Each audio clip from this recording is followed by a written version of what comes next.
Assalamualaikum warahmatullahi wabarakatuh. Hari ini Minggu tanggal 14 Juni tahun 2020. Update kasus COVID-19 di Kota Salatiga. Jumlah kasus positif COVID-19 sebanyak 51 orang, 25 masih dirawat, 26 sudah dinyatakan sembuh. Jumlah ODP masa pemantauan 65 orang, jumlah PDP yang sedang dirawat 2 orang, jumlah OTG masa pemantauan sebanyak 125 orang. Bapak Ibu Saudara yang saya hormati, berdasarkan arahan pedoman tata laksana untuk data kasus positif COVID-19, kemarin ada aturan regulasi baru, yaitu positif COVID-19 di kabupaten kota, katakanlah di Kota Salatiga, yang mempunyai KTP di satu kelurahan A tetapi bertempat tinggal di kelurahan B.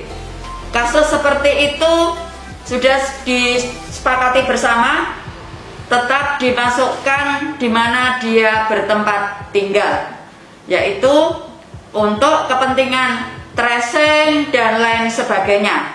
Jadi mohon disikapi, dimaklumi.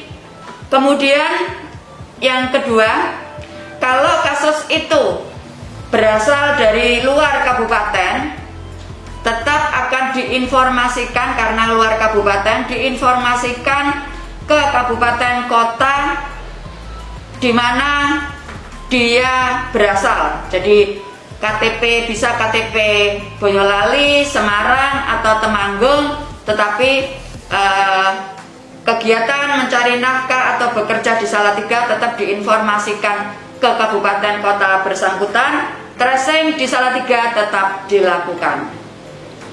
Kemudian kami menginformasikan kembali bahwa Salatiga termasuk daerah dengan kategori transmisi lokal. Transmisi lokal artinya apa? Bahwa kita di internal Kota Salatiga, di antara kita ada virus COVID-19. Jadi sudah ada virus, tidak perlu harus pergi ke suatu daerah untuk bisa tertular. Di internal kita saja sudah bisa terjadi penularan. Itu yang harus diingat. Kemudian karena berkaitan itu, kadang untuk mencari sumber penularan seseorang yang positif COVID, kadang tidak harus juga ditemukan sumbernya dari mana, karena virus sudah ada di antara kita. Memang kita berusaha untuk mencari sumber penularannya. Nah, berkaitan dengan itu juga, Bapak Ibu, kita transmisi lokal untuk penularan. Kasus di Salatiga dari 51 itu, sebagian besar adalah orang-orang dalam kondisi sehat. 51 itu yang mempunyai gejala hanya berkisar 9 orang. 9 orang sakit, yang lainnya sehat. Artinya seperti tubuh kita saat ini semua dalam kondisi sehat. Sehat, tapi bisa saja kita terinfeksi virus COVID-19 ini. Bapak Ibu, 25 orang yang masih dirawat di rumah sakit yang positif COVID, kondisi umum, keadaan umum orang-orang tersebut juga dalam kondisi sehat-sehat saja. Tetapi virus berbeda-beda. Ada yang karena mutasi virusnya tidak seberapa virulen, ada yang virulensinya tinggi atau tingkat keganasannya. Hanya itu sehingga membedakan seseorang kadang dirawat cukup lama, kadang hanya sebentar juga sudah dinyatakan sembuh. Sehingga Bapak Ibu, di dalam pedoman tata laksana, seseorang yang terinfeksi COVID-19 dinyatakan positif hasil PCR laboratorium yang mempunyai gejala ringan dan sehat atau tidak mempunyai gejala, isolasi mandiri harusnya, karena tidak perlu perawatan di rumah sakit. Kemudian yang hanya perlu dirawat di rumah sakit adalah kasus positif yang dengan gejala berat atau bisa saja sedang karena membutuhkan perawatan khusus di rumah sakit. Nah, hal ini yang harus dimengerti semua pihak.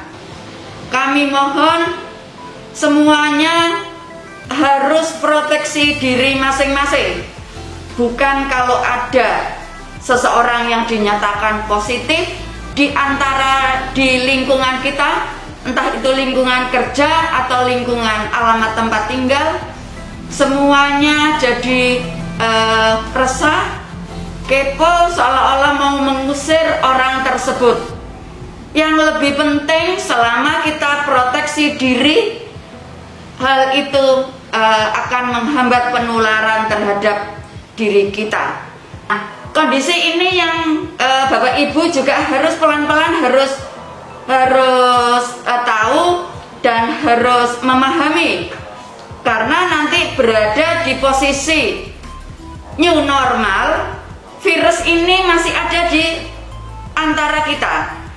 Sehingga kalau kita tidak proteksi diri, tidak peduli terhadap diri sendiri, itu yang akan sulit.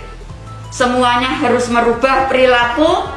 Selama kita proteksi diri, selama kita melakukan pemakaian menggunakan masker dengan patuh, kemudian jaga jarak, kemudian rajin cuci tangan pakai sabun dengan air mengalir. Nah, itu yang akan melindungi kita dari penularan. Dan yang tidak kalah pentingnya, jaga imunitas tubuh kita agar kita tetap sehat. Kita masing-masing harus proteksi diri. Proteksi diri. Jadi jangan melirik orang lain yang positif, orang yang dinyatakan OTG, ODP, berupaya untuk menjauhkan orang-orang itu, tetapi kita pribadi, kita sendiri tidak melakukan apa-apa untuk proteksi diri. Saya mohon semuanya mudah-mudahan patuh terhadap protokol ini. Terima kasih atas perhatian Bapak Ibu semuanya. Assalamualaikum warahmatullahi wabarakatuh.